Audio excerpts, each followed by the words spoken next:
That's my only word of Greek. I apologize, but thank you so much. Thank you so much for inviting me today. I am thrilled to join you with this audacious theme that you have chosen for your conference. I can't imagine a more important time to be talking about how, as leaders, we become artists of the impossible. And I have taken my job, since Dr. Soukas invited me to come and address my work with you, seriously, to think about how is it that I could use my research and my teaching to relay to you what I know about becoming an artist of the impossible. As I began to ponder this question, I had to start at what I thought was the beginning, which is where I would like to start with you today, by asking you to think a bit about what is impossible. Is it impossible that human beings can fly? Is it impossible that we could establish a colony on Mars? Is it impossible that we could ask our staff to put right here in this room with us someone from rural Africa or India or China to chat? Is it impossible that everywhere I go and everywhere you go, you carry a telephone in your pocket? I've seen them today in the audience, which also happens to be a computer. Is it impossible that we could eradicate polio? That we could rid the world of malaria or tuberculosis or cure cancer? Is it impossible that we could revitalize one of the world's oldest and greatest civilizations? Everywhere we turn right now in the world, we encounter suffering. The Gallup organization, a large research organization, in 2011 conducted a global study of well-being. You may know this study. In 2011, they found that 14% of the Greek population scored as thriving, but 26% of the Greek population scored in the bottom part of that survey, which they label suffering. That was an equivalent percentage to the population of Afghanistan in the year 2011. And what we know about this level of cultural well-being is that it's highly correlated with a loss of belief in the future, and it's related to a higher likelihood of civil unrest. In the face of this sobering crisis, which I know you have been living with now for a long time, it is more important than ever that we remind ourselves that the answer to the question, is it possible to revitalize one of the world's oldest and greatest cultures, has to be the same answer that you would give to every other question that I posed, which is, of course, it is not impossible. If we, as the leaders of the society and the leaders of its most important organizations, set ourselves the task of becoming what I'm going to call today relentless architects of possibility. And my invitation to you will be to attempt to understand how you, in your personal life and your personal leadership, from this day forward, can relentlessly architect possibility in the world around you. Now, before we can understand fully how we create the impossible, I believe we have to ask a next fundamental question, which is this. In the face of evidence, which I have just shown you, that all of our wildest dreams as human beings can come true, that we can fly, we can land on Mars, we can walk on the moon, we can eradicate polio. Why is it that we start to believe that things are impossible? I'm going to give you 4 answers to that question today, which I have distilled from a very broad range of social science, and I've attempted to make it a bit more friendly for you. So you won't see a lot of citations, but I'm pulling from a lot of other scientists to offer you 4 reasons that we start to believe that things are impossible. The first reason, which you are very well aware of now, is that we encounter scarcity. And when we encounter scarcity, we limit our attention. We begin to focus on resources that are right in front of us, that we can see and touch and hold, because they seem like the resources that we can control. And as we do that, we stop exploring new ideas, our creativity withers, and when we feel that we no longer have the resources right in front of us to do what we want to do, our dreams quickly become impossible. Along the way to doing impossible things, as we already heard this morning, we also get afraid. Fear is a fundamental, powerful, and very important human emotion. We can't get rid of fear. We know that we will encounter it on any great human endeavor. What we know about fear is that it has a physiology in our bodies, which you may have heard of, called fight or flight. When we get deeply afraid of something, our bodies prepare us to run away. This is an evolutionary adaptation over a long, long time, but in this case, we're running away from the unknown. We're running away from uncertainty. We're running away from risk. And that is actually impossible. So we begin to exaggerate the negative potential of the future, and we begin to underestimate the positive possibilities for what we can do and what we can accomplish. The third answer to the question about why we begin to believe things are impossible is that we encounter suffering. As I said, everywhere we turn right now in the world, we are encountering suffering, and the psychology of suffering is to turn inward on ourselves. When we encounter suffering, we actually become inexpressible. The psychology of pain is inexpressibility, and so we withdraw from other people, we withdraw from our communities, we withdraw from our organizations, or we put up a mask to pretend like we're not suffering, and as a consequence, we come across as inauthentic as leaders. We lose our connection to one another as human beings, and we lose our connection to the broader collective vision of who it is that we can be. And finally, the fourth answer to why it is that we believe things are impossible is quite simply that we get tired. On a long journey to do something incredibly difficult, it seems long. Our energy wanes. This morning we heard people talking about keeping the energy up, which is so important because when we are moving towards something that feels impossible, we stop seeing progress, even if progress is happening. We feel stalled, we feel stuck, we get overwhelmed and dejected, and over time, we even lose hope. And as our energy wanes, we lose the will to carry on. We simply give up.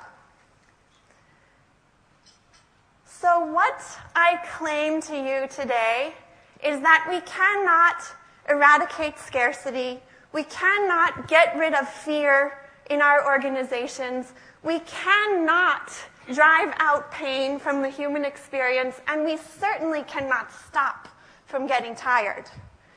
We must instead, as leaders, prepare ourselves to encounter these moments of what I'm going to call human shadow with an equally capable view of human light, so that as artists of the impossible, our work is actually to become quite capable at bringing to our organizations things that replenish, things that strengthen, and things that inspire. And I want to offer you a framework today of 4 aspects of human psychology that are so powerful that I believe you can juxtapose them with the forces of darkness in your organization, and you will be more able to accomplish the impossible.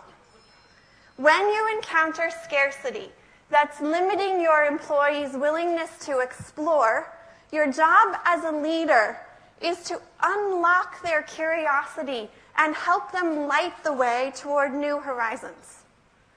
When you feel afraid and you know that others around you feel afraid, what you need to do as a leader is find a light of courage that becomes an inspiration to hold people steadfast on the journey.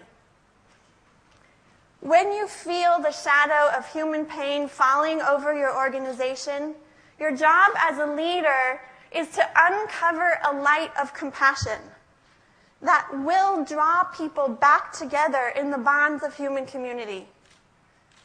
And when the shadow of fatigue begins to fall over you and the journey seems too long, the most important work of the leader is to ignite celebration as a light that restores people's hope. So let's talk about each of these forces of light in human psychology and how they manifest in organizations. And let's start with curiosity, related to creativity. But I don't know how many of you, and I won't ask you to raise your hands, but think to yourself, have you ever conceptualized it as a part of your work as a leader to unleash someone's curiosity?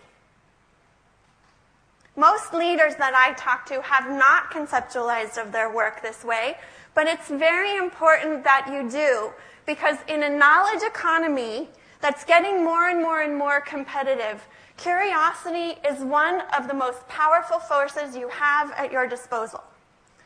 Social psychologists define curiosity as a predisposition to explore, to search out new knowledge, to seek novel things. It's like that psychological urge that we have to learn something new, to discover something.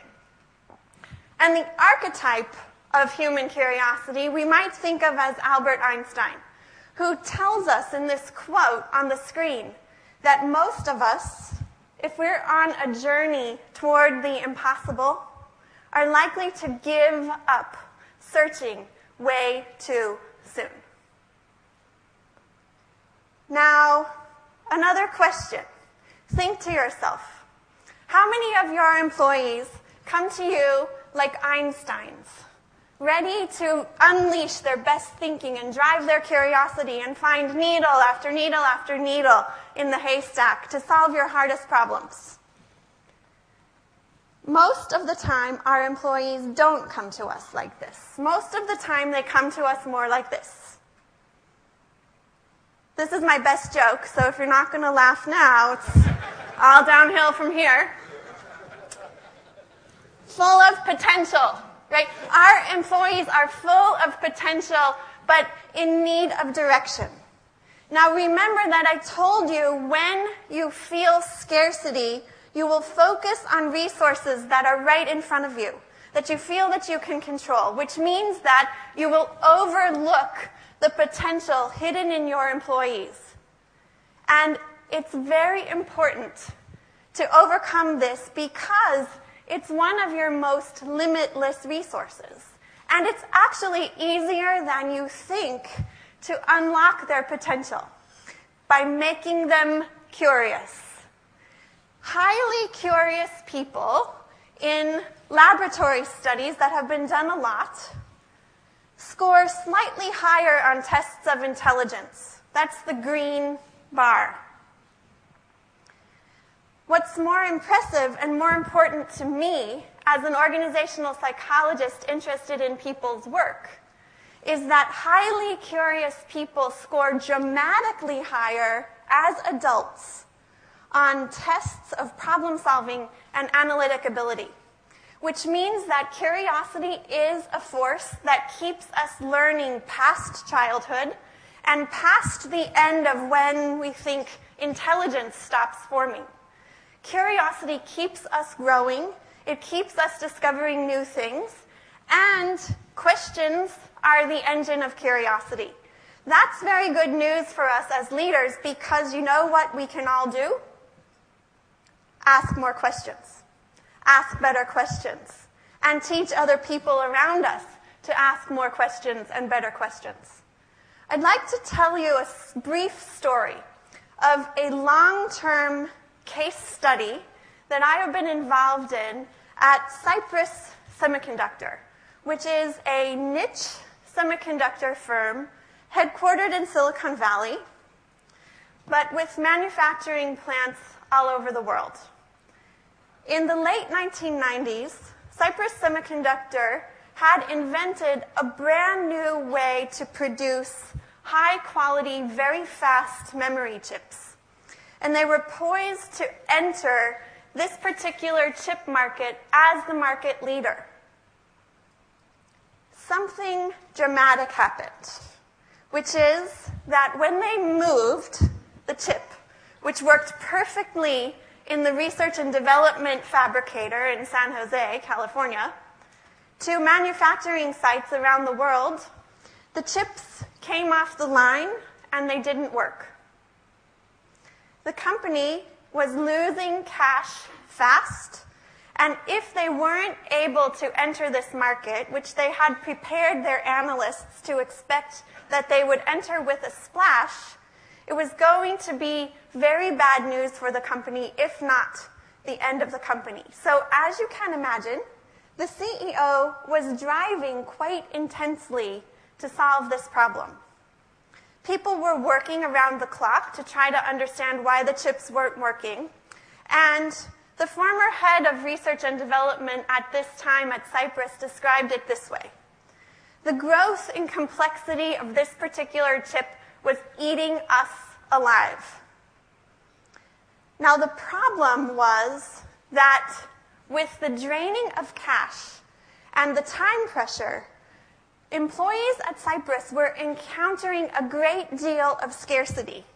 They didn't feel that they had enough time, and they didn't feel that they had enough mental resources, and they were starting to believe that they couldn't solve the problem. Right around this time, I was invited to come into Cypress Semiconductor, along with my colleague, Dennis Mathis, who is an expert on learning and the philosophy of learning at Stanford University.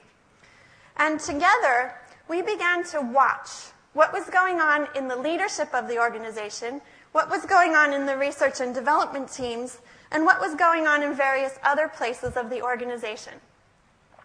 And as we watched, what we saw was very high-quality questioning coming from the leaders down, but almost no questioning going from the ranks up, and people becoming less curious about what was causing this problem. So we adapted a methodology that we had successfully used with university students to get them to learn faster, which is a methodology for teaching university students how to ask questions. And we began to do this in an adapted way with Cypress employees. And as I told you, questions are the engine of curiosity. So by changing the questions that employees were asking, not just at the leadership level, but throughout the organization, we began to hear things like, it's easier to attack problems from more angles. We're hitting our milestones faster. We're analyzing risk more effectively now. And even, remarkably, morale is actually improving in the midst of this crisis. So by unleashing curiosity among their employees and enabling them to ask far more questions, Cypress was able to solve the dilemma of what was hindering their ability to manufacture their new technology. They were able to enter their market successfully, and they moved from 8th place in their overall market to 2nd place, which was an unheard of jump for that kind of technology firm at the time. The world's leading researcher on curiosity, Todd Kashdan, gives us a powerful explanation for the psychological mechanism that's making this kind of turnaround possible in a company like Cypress. Because when people are asking questions, not only are they learning, which they are, but they're also coming more alive. When people get curious, they get energized. They become more open. They see more opportunities right in front of them that they wouldn't otherwise see. So, right after unleashing your employees' curiosity, when they start asking you a whole bunch of questions, you may begin to get very afraid. What have I unlocked in my organization? I want to talk a bit about how we think about courage in the face of fear. I have been a student of courage for the past 15 years.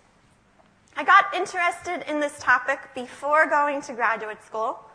I read everything I could find about it as a graduate student, and then I wrote a dissertation on the topic of the way people express courage in the contemporary knowledge work economy. And even over that amount of time, I can tell you that this topic is still fascinating and still rich. And I spend almost every day teaching, reading, or writing about the expression of courage in people's work. And if there's one thing that I would convey to you from all of that work, it's this: that you must change your thinking about courage to not be restricted to an isolated hero. There is no knight in shining armor that can ride in and save an organization of the complexity of organizations that you are running. And when management teams have this notion of heroism, they actually harm organizational performance instead of helping it. So when you're watching for courage in your organizations, I want you to watch for two common forms, the most common forms that I've found in all the research that I have done. The first is, who in your organization speaks up, not for himself or herself, but actually for the collective welfare or for the advancement of their project. And the second most common form of courage in contemporary organizations is proactive activity to advance a collective project, which means I don't know what to do and you don't know what to do, but we have to do something, so let's try this, right? That's what courage looks like in knowledge work organizations these days. And I like to tell people to think of it like this.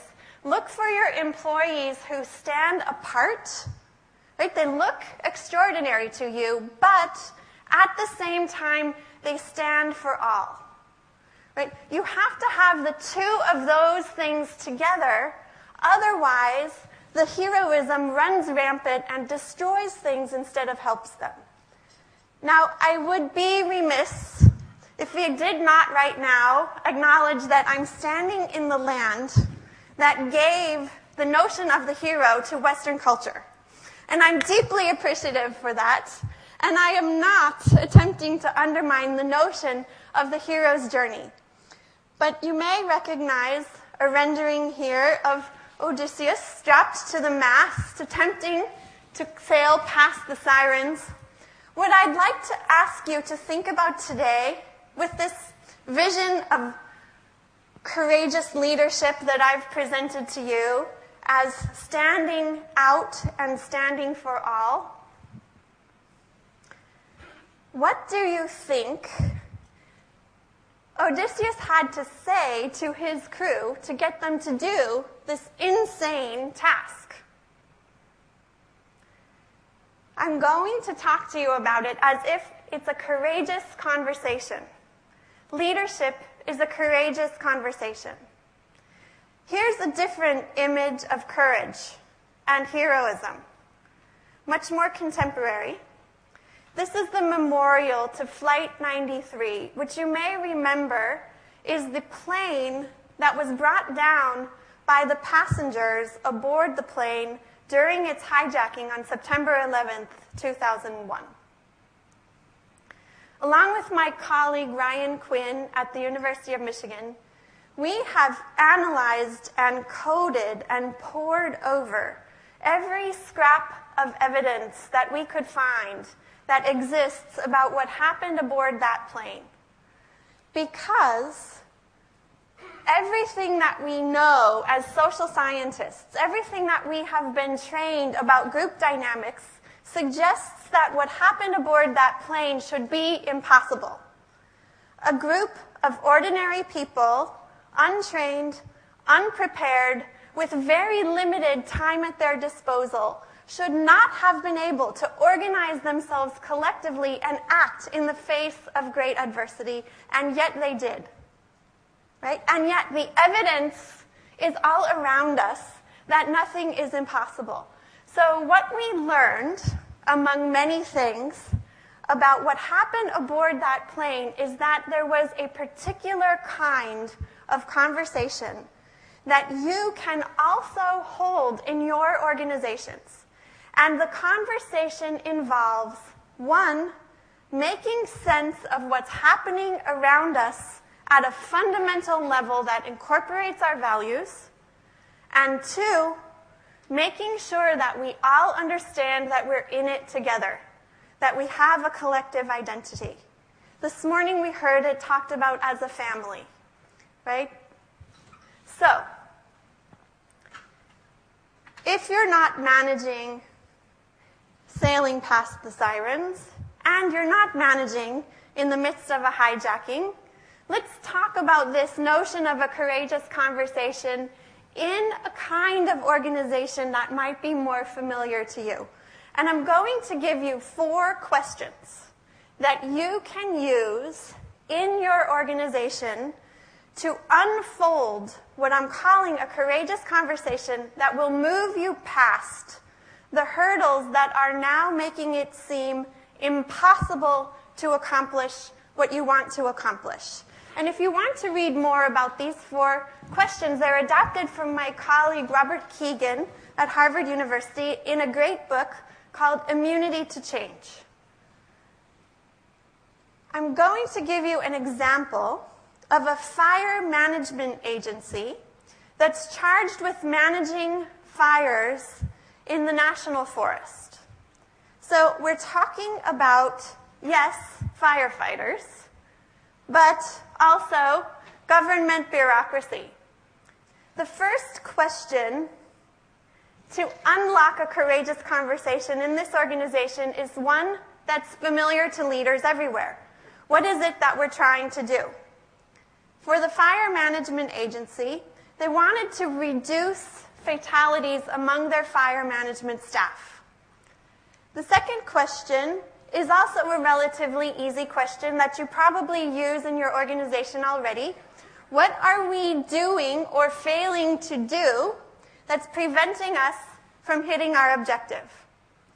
In this case, the fire management agency was not conducting after-action reviews. They were not talking about the errors internally or with external experts in a way that would allow them to learn so that they could actually reduce the fatalities. The next question might take you by surprise because it doesn't focus on the behaviors. It asks you to think, if we know what we want to do and we know why we're not doing it, what are we equally committed to but not talking about, that's stopping us. And in the case of this fire management agency, when they talked about this hidden commitment, what they were able to uncover is that they were quite committed to not facing the fact that there might be absolutely nothing that they could do to prevent their colleagues from dying in the fires. Now, here's where, as a leader, you're really going to have to get daring. This is the kind of courageous leadership that will unlock new possibilities in your organization. If you bring people together and ask them, okay, what are we assuming is true that's holding this contradictory system together? We know what we want to do. We know why we're not doing it. We now see that we have an equally powerful hidden commitment where we have a completely contradictory system at work here that's keeping us stuck. What are the key assumptions that we are making? Right? Things that we believe are true, that we must now examine because they're no longer true, or we have to make them no longer true. In the case of the fire management agency, when they looked at their assumptions and talked about them in depth, they came to realize that they assumed it was true, that if they faced their feeling of helplessness about their inability to prevent fatalities, they would completely fall apart as an agency and they wouldn't be able to recover. So suddenly, it makes complete sense that we know we want to stop people from dying, and yet we don't do the actions that would stop people from dying. Because if we face our own helplessness, we will fall apart and we will never recover. This, as a leader, is the kind of conversation that will transform an organization and will allow you to work on your hardest problem at its root. And just in case you think it might only work for firefighters or government bureaucrats, whichever one you want to think of them as, here's a CEO of a financial services firm who used the same set of courageous questions to unlock change in his organization. And what he found was that he saw people go from, no way do I want to do this. This is way too personal, right? Fear makes us want to flee, to, this is really cool. I can see that we are changing as an organization, and I would like to do this too. That's the inspiration that comes from the courageous conversation cultivated by a leader. Okay, now I have some news for you. If you're going to set out to accomplish the impossible, the news is that you're going to fail at it. And it is actually of the utmost importance that you fail at it, because failing on the way to the impossible is the only way to ultimately get there. The problem is that when we know that we're going to fail, we know that we're going to create pain, because it's painful to fail. In fact, the very best leaders among you know that as a part of your job, you are going to create pain. Because whenever you call people to transformation, you truly ask them to change, it's painful. And so, the very best leaders among you also know that it's equally important as a part of your leadership to cultivate compassion. I've been part of a research collaborative. We call ourselves the Compassion Lab, and you can read all of our research if you're interested on our website, compassionlab.com, free and available to download. For 10 years, we've been attempting to understand what we mean by this word compassion in work organizations and what are its effects, if any.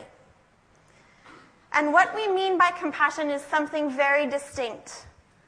Com with passio, suffering, with suffering, to be with suffering. When we find leaders that are willing to be with suffering in their organization, we know and have measured that those organizations have higher service quality. They give better service to their clients because they have compassion expressed among their employees. We know and have measured that among organizations that do care for a living, like healthcare, long-term care, hospitality, organizations that have compassion as a part of the fabric of their work give better care. And we know across any kind of organization that when employees experience compassion as a part of their regular work life, they feel more attached to the organization, they feel more committed to it, and as a consequence, they are willing to give more of their discretionary energy, right, which you need if you're going to ask them to accomplish the impossible. You need every ounce of energy and commitment that they have to offer you. So, what does compassion look like in an organization and for a leader? When we look for compassion in organizations, we look for three things, a three-part process. Do people notice pain in the organization around them? If they notice pain, do they respond with empathy and move toward the person, or do they respond with avoidance and move away? And finally, if I see that you're suffering and I feel empathy, do I come and take your hand? Do I do some small action to help alleviate the suffering? It doesn't have to be a grand gesture. Any small action counts.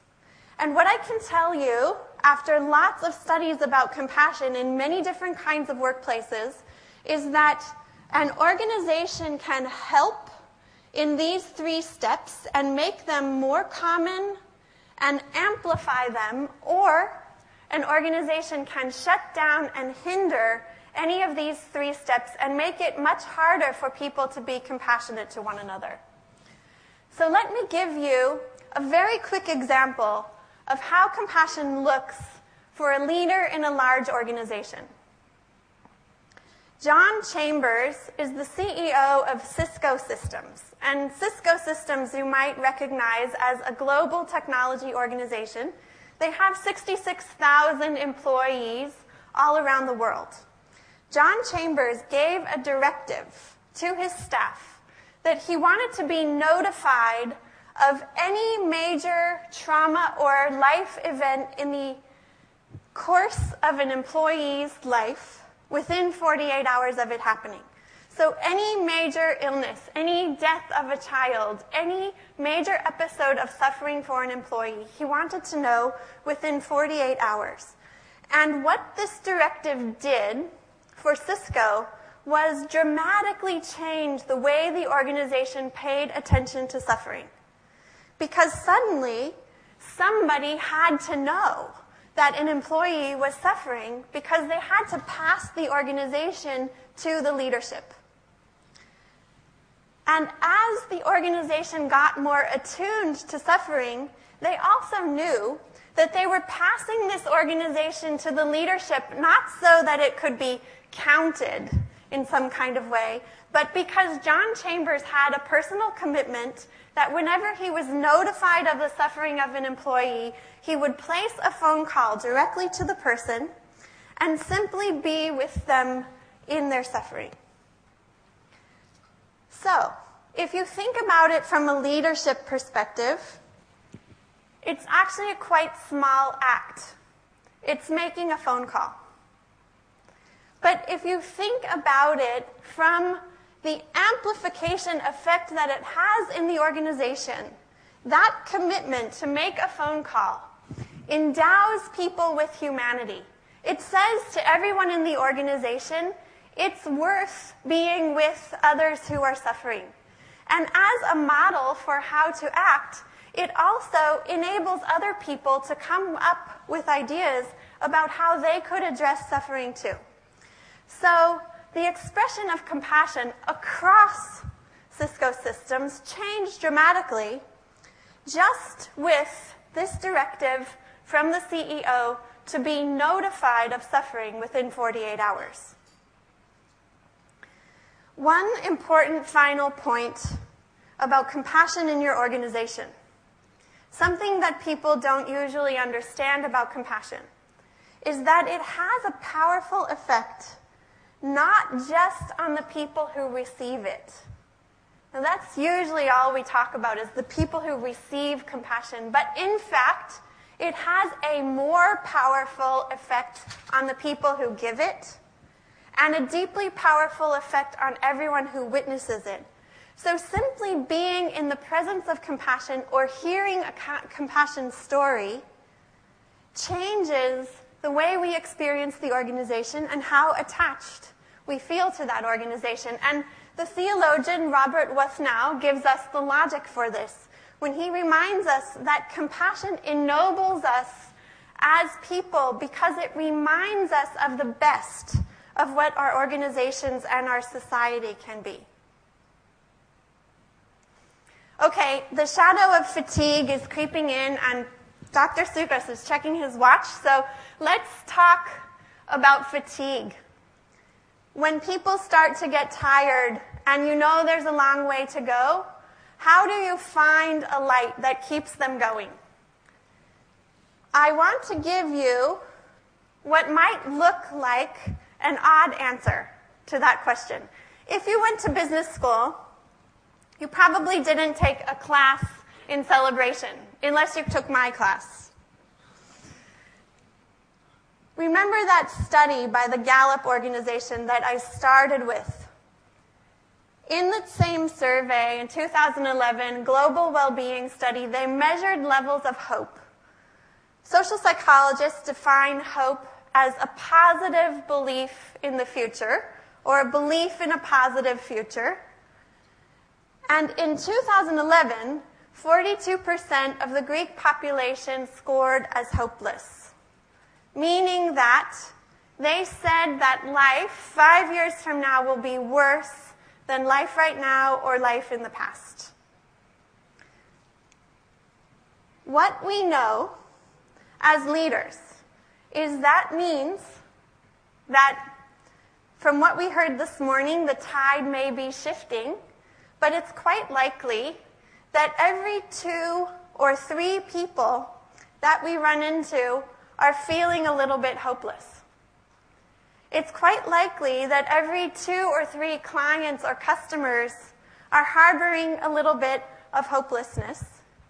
And what we also know is that hope is renewable and restorable. And the easiest and best way to begin to renew hope is actually quite easy and quite personal. So as a leadership practice, celebration really matters because it restores hope. And what I mean by celebration is celebrating people's strengths, celebrating what you believe is good in people, celebrating what you believe is strong in people, and celebrating where you're mutually trying to go. And you can do this in quite everyday ways. You can celebrate by the way that you greet someone. You can celebrate by the way that you acknowledge someone's effort. And even down to the level of email. You could, if you dedicated yourself to celebration as a leadership practice, make every email you sent an encouraging email as a means of restoring and fostering hope around you. And what we know from research is that the highest performing teams and the highest performing relationships are characterized by a 3-to-1 ratio of what I'm calling celebration to critique. So it's not that you lose the ability to criticize. It's not that you stop thinking critically or offering input or feedback that isn't positive. But 3 times as often as you offer criticism, you need to be offering encouragement. And that needs to come early. And it needs to come often. Because another thing that celebration does is it rewards momentum. And remember, I said when we get fatigued, we stop seeing progress, even when progress is present. So it's more important than ever when things feel impossible to celebrate tiny, tiny, tiny steps. What the management philosopher Carl White calls small wins. The smallest signs of progress are opportunity for celebration. And here's a last provocative idea about celebration, which is that I believe you should also celebrate failure. Oh, good, that wasn't the joke, and I got a laugh. Benjamin Zander is the conductor of the Boston Philharmonic, and he's quite an innovative leader. And he was taking a youth symphony through Brazil, and he tells a story of their first concert. They were playing a very difficult piece of music. They played it tremendously well. The Brazilian people responded with a great deal of passion, and the musicians were through the roof. They were so excited. The problem was that Zander got a call in the middle of the night that several of his musicians were on the roof of the hotel creating a huge commotion, and the hotel was ready to throw the whole symphony out. The chaperones were quite furious at the students for being out after curfew, and they asked Zander to punish them. Zander, as a leader attuned to possibility, knew that it was of the utmost importance that he not punish the students because they would start to look like this. And when he called a meeting in the morning to talk with the symphony, in fact, this is how they looked. Typical teenagers, right? Expecting a lecture. And instead, he said, "Last night, after the concert, a woman came up to me and told me with utter honesty that the 2 hours that she spent listening to Mahler's Fifth Symphony were the best 2 hours of her life. Now tell me, other than changing people's lives, why did you come here to Brazil?" The teenagers did not know what to do. This is not what they were expecting. But they began to answer by saying things like, "We came to offer friendship. We came to offer culture through music. We came to create harmony." And Zander said, "Yes, of course. Those are the reasons that we've come here to Brazil. And if you had given a terrible concert last night, you would have gone home and gone straight to bed. But you didn't. You gave a fabulous concert. And that is what we want to be here to do. So how can we now get back on track?"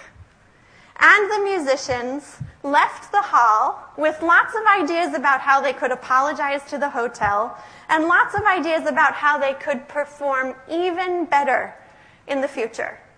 So what was an opportunity for punishment and failure became a celebration of their collective vision, a celebration of what they were there to accomplish, and a celebration of the success that they had already had that would fuel them to even greater success. I'm going to stop there. Thank you very much.